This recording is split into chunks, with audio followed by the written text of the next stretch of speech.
나경원 원내대표를 둘러싸고 요즘 일이 좀 많은 것 같습니다. 먼저 영상으로 어떤 일이 있었는지 확인해 보겠습니다. 아베 수석 대변인, 나경원은 사퇴하라! 사퇴하라! 사퇴하라! 사퇴하라! 국회에 박차고 나온 국회의원이 얼마나 대단한 일정을 소화하고 있기에 이 자리에 오지 못하고 있는 겁니까?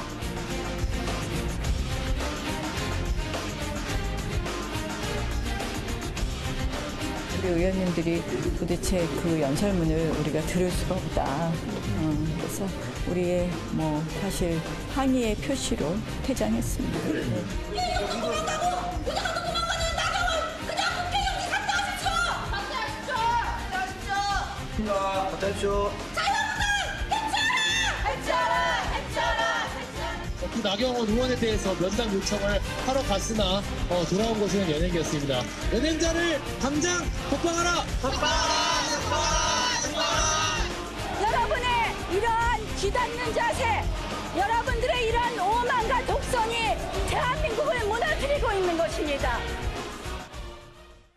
어제 나경원 원내대표의 지역구 사무실에서 대학생들이 난입을 했다는 거죠? 네, 한국대학생진보연합회원이라고 하는 단체 회원이라고 하고 있고요.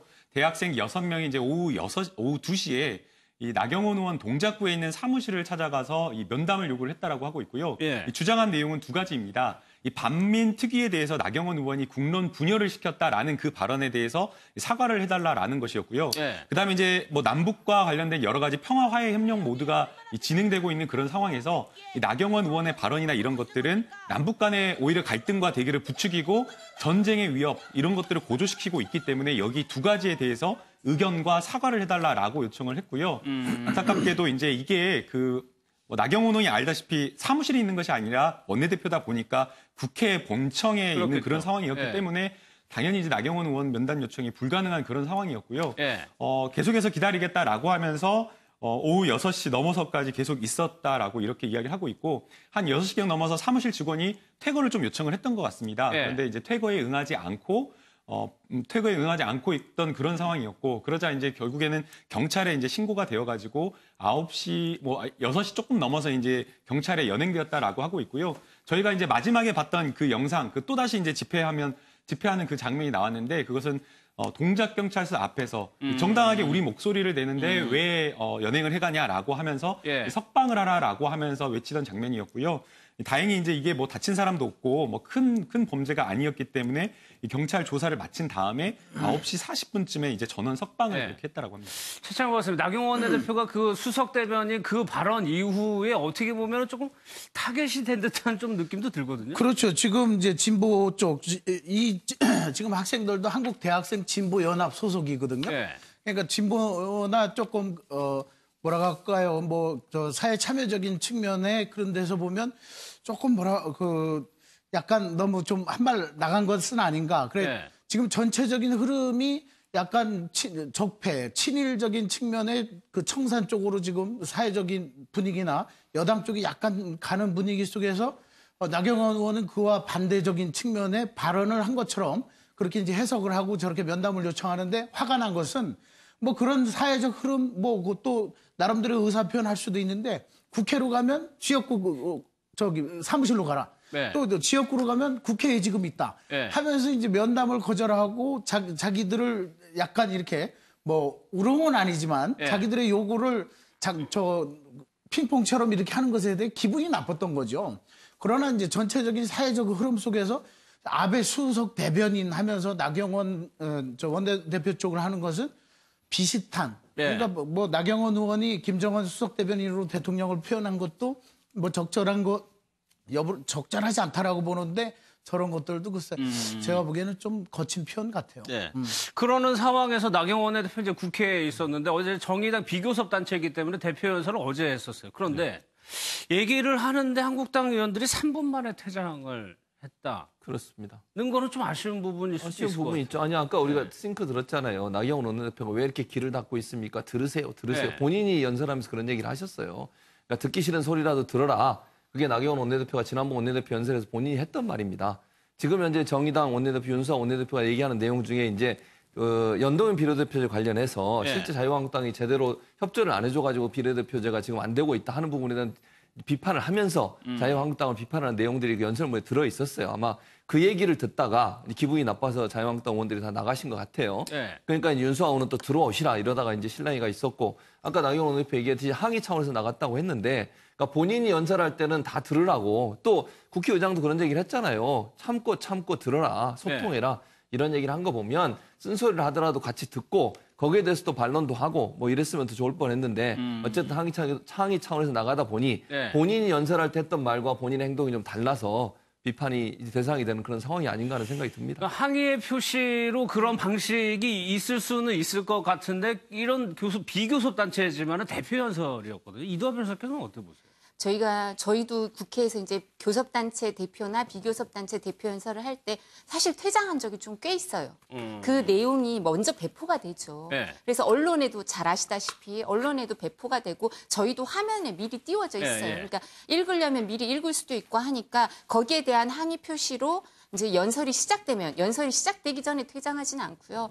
연설이 시작되면 그 불만족스러운 부분에서 그 표시를 하기 위해서 저렇게 퇴장하는 경우가 꽤 있었어요. 그게 바람직하냐 아니냐를 떠나서 이제 그 항의 표시를 그렇게 했었는데요. 그래서 아마 그 교섭단체 대표 연설 중에 20분간 중단된 거는 나경원 원내대표 연설이 처음이었을 거예요. 국회 생긴 이래로. 그런 적은 없어요. 그러니까 그때 본인이 하고 싶은 얘기는 들으세요라고 하는 거는 사실 듣지 않고 저렇게 퇴장할 수도 있어요. 근데 민주당 의원들은 듣지 않고 퇴장을 하는 게 아니라 뭐 한 번 정도 항의할 수 있지만 연설이 20분간 지속이 안 되도록 연설을 못하도록 막는 그 부분에 대해서 차라리 그래서 나중에 나와서 의원들이나 아니면 저희 같은 의원을 해본 패널들은 아 그게 듣기 싫으면 아예 퇴장을 해라. 그럼 되지 왜 처음으로 초유의 그런 사태 교섭단체 대표 연설을 막느냐 이런 얘기를 했었죠. 그래서 저게 항의의 표실의 일환으로 저런 사례가 종종 빚어지지만 그 윤희상 국회의장의 답이 정답이죠. 참고 또 들어야 되고요.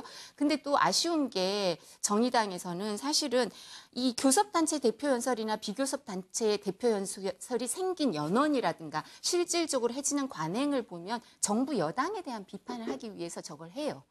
근데 야당끼리 저렇게 한 경우는 처음이었어요, 또. 그래서 그런 부분도 있고요. 제가 또 하나 말씀드리고 싶은 게 아까 뭐 아베 나경원 원내대표에 대해서 친일 이런 문제를 얘기를 하는데 사실 친일 청산이 반드시 돼야 된다고 나경원 원내대표도 뒤에 얘기를 했을 뿐더러 제가 재밌는 얘기를 들었는데 그 자유한국당 의원 중에 일본 통일 의원들이 그러더라고요. 정말 일본이 아베가 웃을 일이라고 하는 게 일본 국회의원들은 그 우리나라 국회의원들 여야를 떠나서 다 분류를 해갖고 있어요. 자기네한테 유리한 사람, 불리한 사람 했는데 나경원 원내대표는 요주의 인물이래요. 일본에서. 왜 그러냐 했더니 독도를 2번이나 갔었대요. 저도 몰랐는데 독도를 2번이나 갔었기 때문에 일본 측에서는 자신들에게 불리한 요주의 인물로 나경원 원내대표를 분류해서 있는데 우리 내부에서는 그런 걸 더 씌워 있으니까 이게 일본 사람들만 좋아할 일이라고 하더라고요. 예.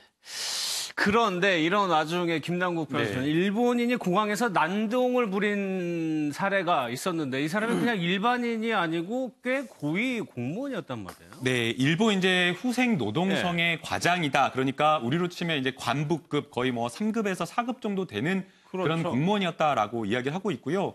이 공항에서 난동 피우는 지금 영상 장면이 나오고 있는데 굉장히 폭력적으로 그 공항 직원들에게 폭력을 행사하고 있고요. 또 단순하게 그냥 이렇게 폭력만 행사를 한 것이 아니라 나는 뭐 한국이 싫다, 뭐 술을 마시고 저런 행동을 했는지는 모르겠지만 한국이 싫다라고 하면서 뭐 물건도 던지고 이유 없는 지금 폭행을 지금 행사를 하고 있기 때문에 저 자체를 이해하기가 좀 저희로서는 어렵다라는 생각이 들고요.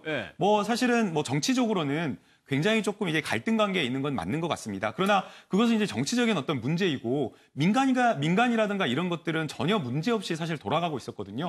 그래서 일본 관광객이나 우리나라에 찾아오는 일본 관광객이라든지 아니면 또는 우리가 반대로 거꾸로 출국하는 일본을 찾는 관광객이 줄어들지 않고 지난 4년간 계속해서 증가를 했습니다. 그래서 정치와 민간은 좀 분리가 되어 있다라고 하면서 계속해서 좋은 관계를 민간에서는 유지해 나가려고 하는 그런 상황이었는데 한국을 지금 어떤 공공 목적으로 찾았는지 아니면 관광 목적으로 찾았는지 이것이 이제 정확하게 나오고 있지는 않지만 일본인의 어떤 공무원이 그것도 고위 간부가 한국에 와서 저런 모습을 보였다라는 것 자체가 너무나 이제 좀 충격적이라고 생각이 들고요. 저 부분에 대해서 사실은 조금 더 적극적으로 오히려 공항 직원이 제압하고 체포를 해가지고 확실하게 우리나라의 한국의 공권력을 좀 보여줬어야 되는 건 아닌가라는 그런 생각도 듭니다.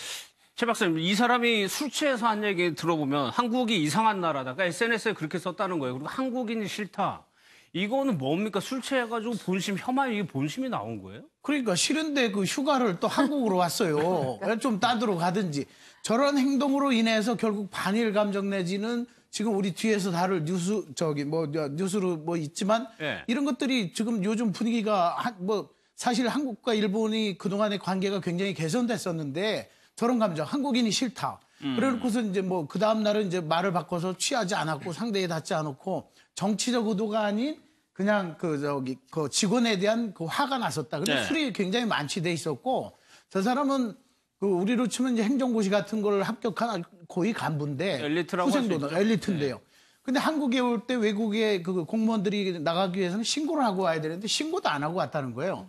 그래서 지금 대기 발령 상태가 되고 뭐 고위 간부가 와서 조사를 하겠다고 하는데 저런 하나의 공무원의 저런 행위로 인해서 우리나라 사람들이 결국은 일본인에 대한 반일 감정을 갖게 되는 사실은 큰 사건보다는 저런 사소한 것들이 감정적으로 쌓일 수가 있는 거거든요. 저건 굉장히 잘못된 행동이고 제가 보기에는 공무원에서 면직이 될지 모르지만 저 공무원감이 아니죠. 근데 이게 처벌이 김남국 선생님 이미 일본으로 가버렸어요. 근데 수사하고 있다고 해서 그 결과가 어떤 영향을 미치나요, 일본에? 어려울 것 같습니다. 그러니까 만약에 우리나라에서 처벌을 하려면 중대한 범죄를 저질러가지고 이 체포나 구속된 상태에서 뭔가 이렇게 처벌을 할 수가 있는데 이미 지금 출국을 해버린 그런 상황이기 때문에 지금 해당 일본인에 대해서 적절한 우리나라 국내법으로 처벌하기는 좀 어렵고요. 다행인 것은 그래도 일본 후생 노동성에서 잘못을 인정을 하고 여기에 대해서 대기 발령 조치를 취했다라고 하고 있고 그리고 이제 당시 상황이 어떤 상황에서 이 일이 벌어졌는지 후생 노동청에 공무원을 다시 보내가지고 지금 현재 해당 내용을 우리나라로부터 지금 청취하고 있다라고 하니까 만약에 그 내용에 대해서 정확하게 파악을 하고 가서 정말 이 공무원에게 정말 잘못된 일이 있다라고 한다면 일본 차원에서 이 적절한 좀 징계를 취해야 된다라고 생각이 됩니다. 알겠습니다. 그러는 와중에 최진봉 교수 경기도 의회에서 지금 논의 중인 이거 한번 볼까요?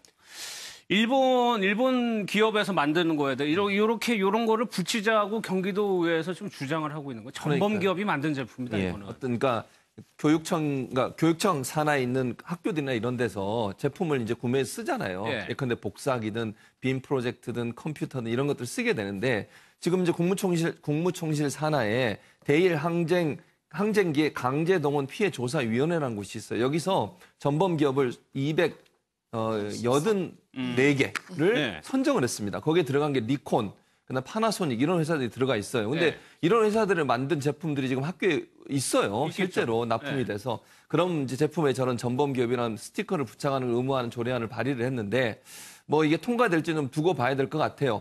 뭐 사실 개인적인 생각으로는 저는 뭐 붙이는 게 좋다고 생각을 하지만 저런 부분들이 외교 문제가 될 수도 있고 그런 부분이 있어서 아마 이제 의회에서 어떻게 처리할지는 좀 두고 봐야 될 것 같고요. 물론 그 전범 기업에 대해서 우리가 기억하고 그런 기업들이 만든 제품에 대해서 뭐 시민 단체들이 불매 운동을 하거나 아니면 아예 저걸 학교에 들어오는 것에 대해서 좀 자체적으로 뭐 학교들이 그런 운동을 하는 거 이런 부분들은 충분히 저는 용인돼야 되고 그건 뭐 소비자 단체 입장에서 하는 거니까요. 그건 이제 알아서 하는 건 문제가 없는데 저 스티커를 붙이는 것 자체가 이제 저건 이제 공식적으로는 법으로 만드는 거 아니겠습니까? 그렇죠. 조례를 만들게 되면 그러면 이제 저기 국제 문제가 될 수 있고 외교 문제가 될 수 있어서 조금 조심스러운 부분이 있다. 저런 운동들은 제가 개인적으로 생각할 때는 시민사회 단체 쪽에서 아니면 자발적으로 이루어지는 게 문제 없이 좀 해결되는 문제이지 저걸 붙이게 되면 이제 그것도 또 국가 기관이잖아요.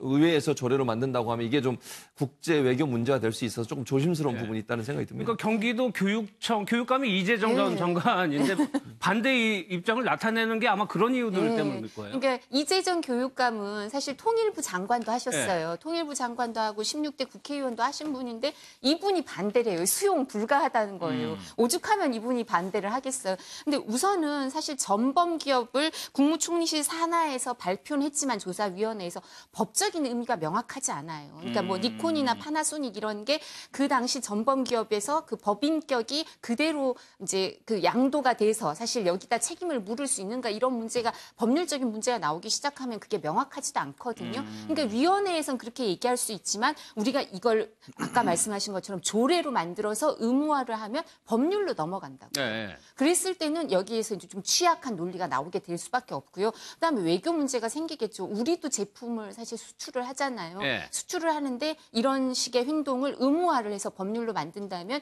일본에서도 그 대응하는 그럼 우리가 그거 바람직하다고 절대 옳다고 할 수는 없겠지만 외교 보복 내지는 통상 보복 같은 게 있을 수도 있겠죠. 네. 그럼 또 거기에서 피해를 입는 기업이 나올 수도 있으니까 저도 그렇죠. 이런 문제에 네. 대해서는 교육이나 아니면 다른 방법으로 해결하는 게 맞지 조례로 의무화하는 거는 부적절하다고 생각합니다. 알겠습니다.